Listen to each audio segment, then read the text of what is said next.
Class 10th में जो हमारा sine 60 cos 30 sine 90 sine 45 degree है ना, इन सारे वैल्यूज़ को हमें याद करना पड़ता है बिकॉज बोर्ड्स में आपको इस तरीके के सवाल पूछे जाते हैं। तो आइए देखते हैं एक ट्रिक जिसकी मदद से हम इन सारे मानों को, वैल्यूज़ को ईजी तरीके से याद रख सकते हैं और अगर भूल भी जाए तो निकाल भी सकते हैं बहुत ही कम समय में। जैसे सबसे पहले साइन का देखते हैं। Sine 0 degree, 30 degree, 45 degree, 60 degree और 90 डिग्री के वैल्यूज़ को हम ईजी तरीके से कैसे याद रख सकते हैं। सबसे पहले आपको क्या करना है, देखिए सबसे पहले आपको क्या करना है, लिखना है 0 1 2 3 4, लिख दिया। सेकेंड स्टेप आपको डिवाइड करना है 4 से, सो 2/4, 3/4, 4/4।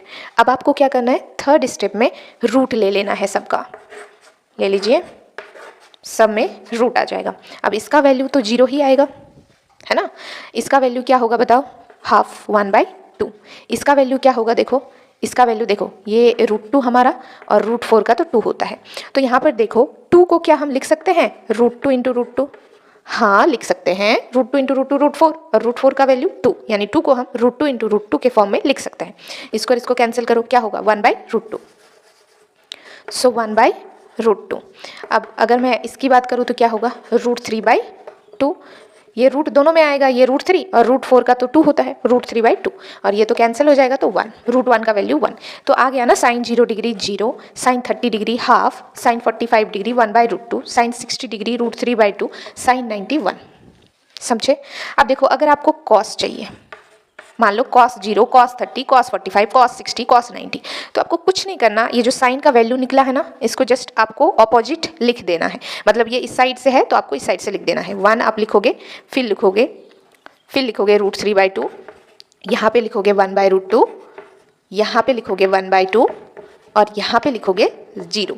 तो देखो cos 0 1, cos 30 degree √3/2, cos 45 1/√2, cos 60 degree half, cos 90 degree 0। अब आप कहोगे साइन और cos तो समझ में आ गया, अब tan का कैसे निकालें, बहुत ईजी है। मान लो tan चाहिए हमें, tan theta by cos theta, tan theta होता है। अब देखो सपोज हमें tan 30 डिग्री का मान चाहिए, tan 30 डिग्री का मान चाहिए, तो हम क्या करेंगे, साइन 30 बाई cos 30, है ना। तो देखो साइन 30 का मान क्या है, हाफ लिखेंगे हम, फिर cos 30 का मान देखो क्या है, √3/2, ये कैंसिल हो जाएगा तो आ जाएगा 1/√3। तो आ गया ना tan 30 का 1/√3। मतलब सिर्फ आपको साइन का वैल्यूज़ इस तरीके से पता करना है, उसके बाद cos का जस्ट उसका ऑपोजिट, उसके बाद tan का sine theta by cos theta करके। अगर हमें चाहिए tan 60 डिग्री तो हम साइन 60 बटे cos 60 डिग्री के वैल्यूज़ को सॉल्व करके निकाल सकते हैं। अब आप कहोगे cot थीटा कैसे निकालेंगे, मान लेते हैं cot 30 चाहिए, तो हमें cot theta equal to formula पता है ना, 1/tan थीटा, है ना। तो अगर हमें चाहिए cot 30 डिग्री तो होगा 1/tan 30 डिग्री, और tan 30 डिग्री तो हम मान यहाँ से निकाल लेंगे। समझ में आया, सब कुछ इंटरलिंक्ड है, जस्ट आपको साइन का याद करना है।